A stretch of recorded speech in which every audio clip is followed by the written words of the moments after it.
Hello, guys. Back with Ryan here. Today, I'm going to discuss about my character plays and simulation experience in Folio 2. Just like before, I will talk about the weekly assignments that I did. However, this time I'm gonna explain about my archival object as well, on top of everything. So here's how I approach my weekly assignments. I how I collect my reference and how I basically approach in terms of the technicality and yeah, how I come up with all of my works. I will explain to you guys in a minute.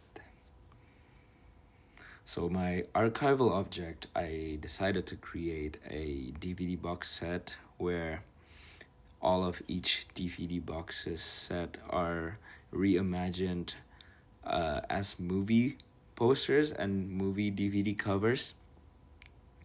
Uh, Multiple things that make me decide to use DVDs to represent all of my previous works.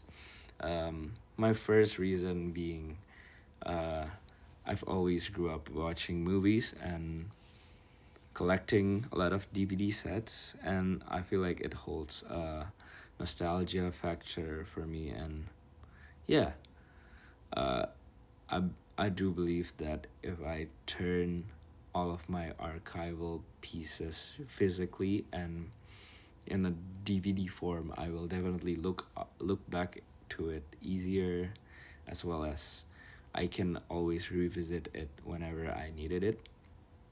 And second of all, my strongest suit I think is compositing and composition. So I've always wanted to reimagine all of my things that I did in this semester as movies.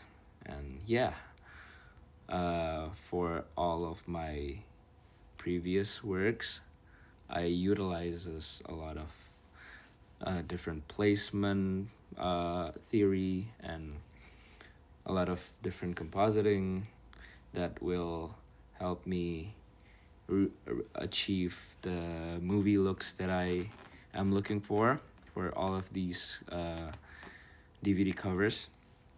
I also play with different fonts, different placement for everything that will basically represent uh, each theme's main core in a cinematic manner. I also included some QR codes uh, in the DVD because as the time and technology advances, it's harder to find DVD players for us. So just a little uh, ideas to revisit it easier for the newer generations, as well as still making a time capsule esque memento, in the for the future. For my week 7 of time, I recreated uh, daily appliances that we use as time machines. My main inspiration for this idea came from a banana, where if you microwave a banana, it can ripen up faster, and if you put it in the fridge, it will ripen up longer. And I took all these ideas and recreated on Blender, make a 3D model of it, and retexture everything just to conceptualize what I had in mind. An, an immerse inspiration came from Steins Gate for me, because this anime basically talks about using daily appliances as a time machine as well. In this case, they use CRT TV to text back in time, and I was super inspired by this anime. And yeah, it's a it's an amazing creative media that I enjoy, and uh, it represents a lot of my works on week 7. On week 8, I was strolling around the gardens nearby, and I found this plant in the middle of the bench, the rock bench, and it just came to my mind, and I've always wanted to make like a mythical creature esque concept art and character, so I try to explore it here. Um, I explore all of the anatomy and how the animals would look like based off the place and event where I found the buds from. And a reference from that animal esque mystical animal that has a groundedness that came from a real animal basically came from Hayao Miyazaki and how he approaches all of his design. You know, Studio Ghibli has been such a legendary studio that revolutionized all of the design. And I was so inspired by him to create this kind of creature. And yeah, um, that's the main drive of me making this encyclopedia entry for Molu Molu. And for week 9, my forces are everything needs to be hand drawn.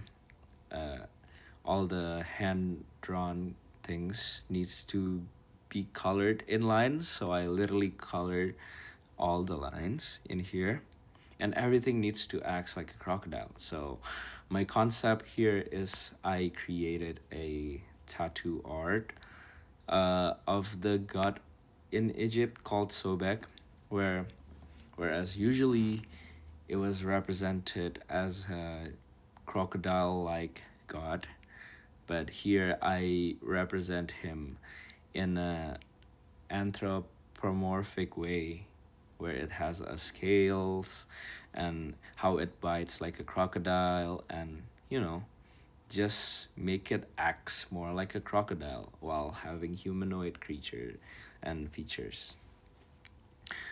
A huge reference for me as well came from Temple of Kom Ombo, the original relic for Sobek, and hence the crown over here. Another reference that I got came from Hidetaka Miyazaki and how he designed all of these bosses in Elden Ring.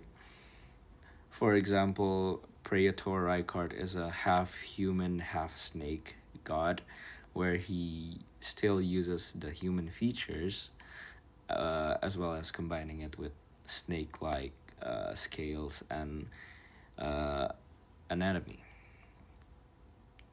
Huge reference, huge inspiration for me. All of these artists, I've always been a massive fan, and I aspire to create something that as meaningful as what they created one day. And here is my reflection video. You can click in the middle to redirect to this exact video right now.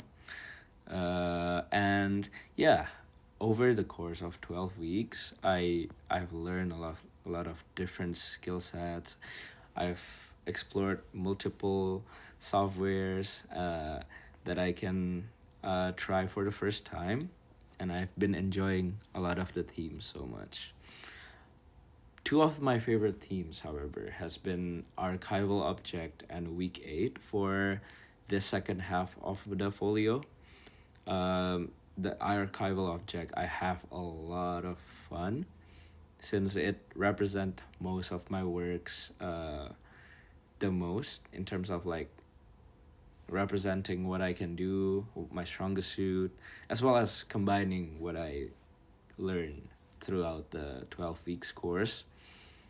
And for week 8, I've always wanted to create a concept art esque my original creature characterization, and week 8 has pushed me into starting and trying to do that. And I've been wanting to explore and tries to create my own narration, my own world building in the future. And I do hope all of the things that I learn here will apply better and I can utilize it well in the future.